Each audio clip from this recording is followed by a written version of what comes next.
Hi, everyone. Listen, just want to give a word of encouragement. Keep believing God for it. Matthew, the 19th chapter, verse 26 says this.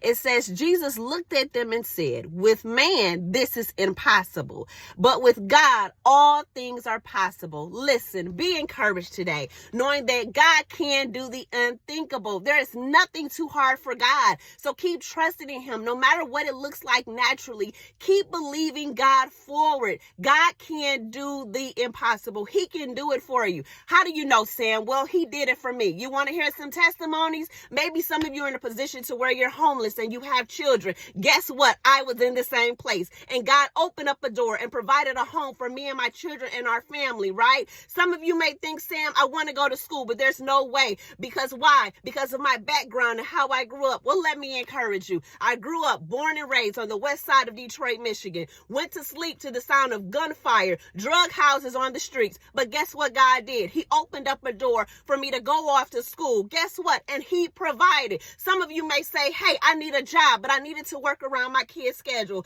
Guess what? God did it for me. Not only did he open up a door for me, but he created a position. Do you hear what I just said? God will create a position for you just to meet that need. He created a position for me that worked around my kid's schedule while I was working on my first master's. Well, Sam, my marriage is going through a bad patch. Right now we're separated. Well, guess what? God restored my marriage just as well. My husband and I were separated, but God brought us back together. He healed our marriage, and guess what? He restored what was once broken. So if God did it for me, guess what? He'll do the same thing for you. All you have to do is stay in faith. Keep believing God. Don't go by what it looks like. You go by the word of God, and he says that there's nothing too hard for him. All you have to do is have what? The faith of a grain of a mustard seed. Do you understand? We have to have faith knowing that God, you can do it, God. So help me stand on your word and declare what thus saith the Lord. All right. Y'all have an amazing day.